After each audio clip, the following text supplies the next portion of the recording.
Clatsop State Forest is not for sale. Let's get that straight right now.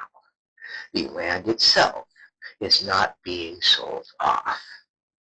What's being sold? Timber.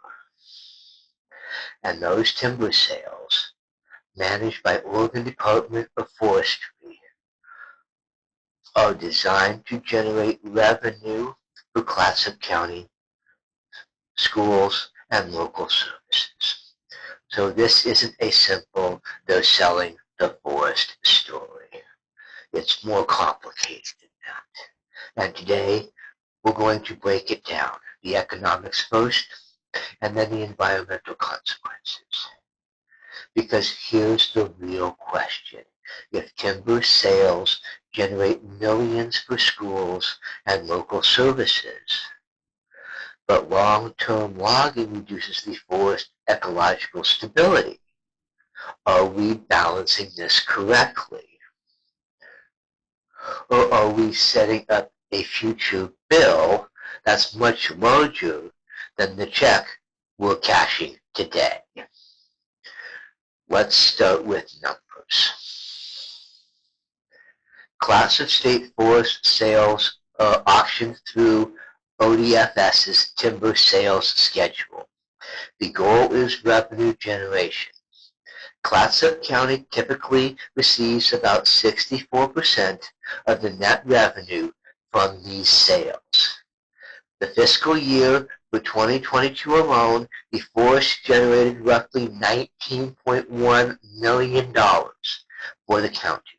And on a county budget, that is a lot of money.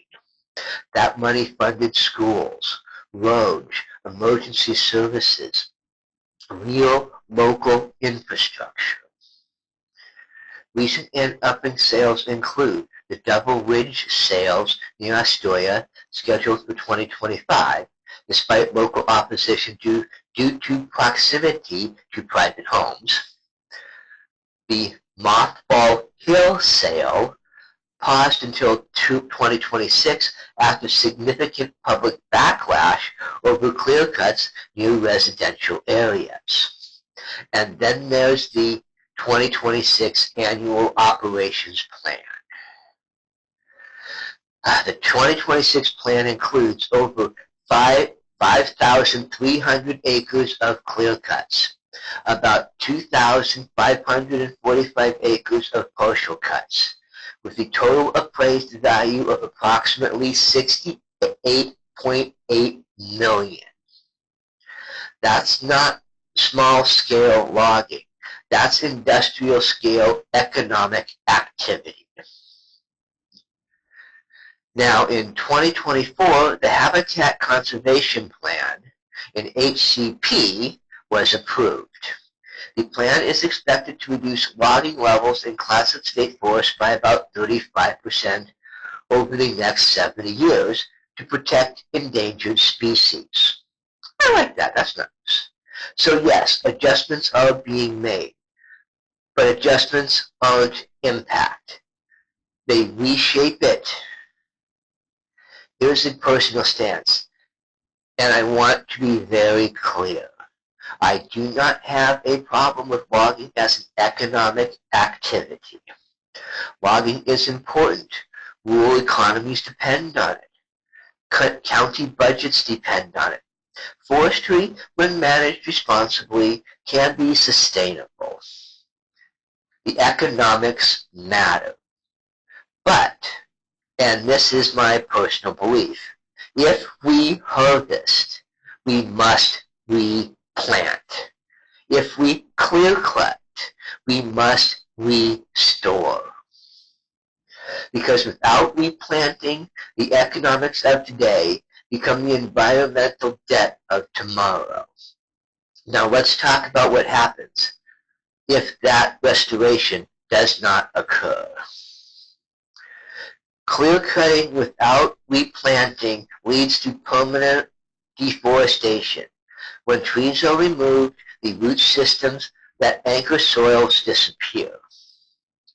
Without canopy cover, rain hits directly. Topsoil washes away, In mountainous regions, this can trigger landslides and mudslides.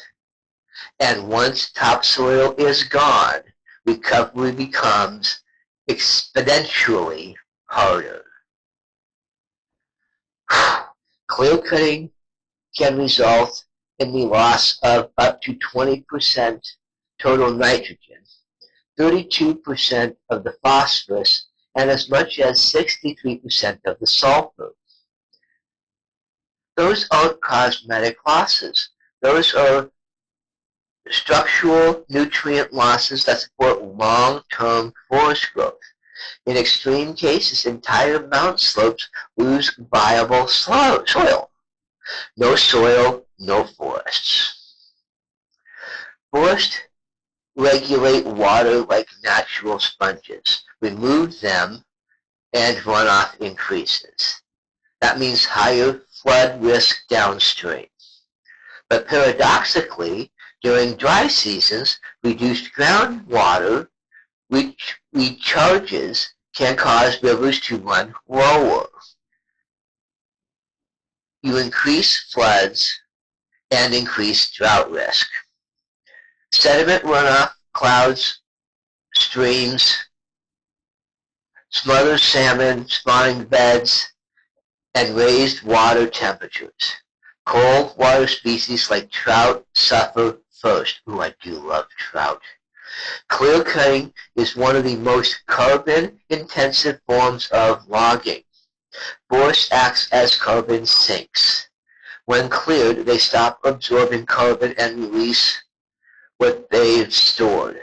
Some research suggests forest harvesting emissions in the United States exceed emissions from the commercial and residential building sectors combined.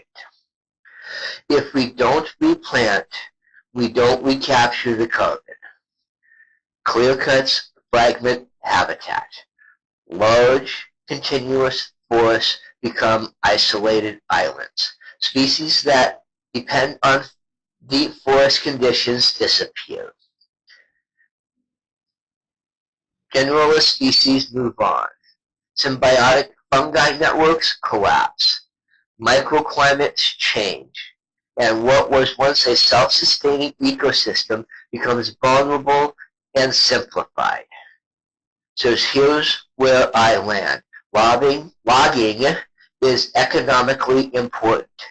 County revenue matters. Schools matter. But replanting isn't optional in my view. It's the line between forestry and deforestation. If we harvest, we restore. If we profit, we reinvest. Because if we don't, the forest stops being a renewable resource and becomes a liquidation. And that's a very different consideration. And with that, this is Scott from 2028.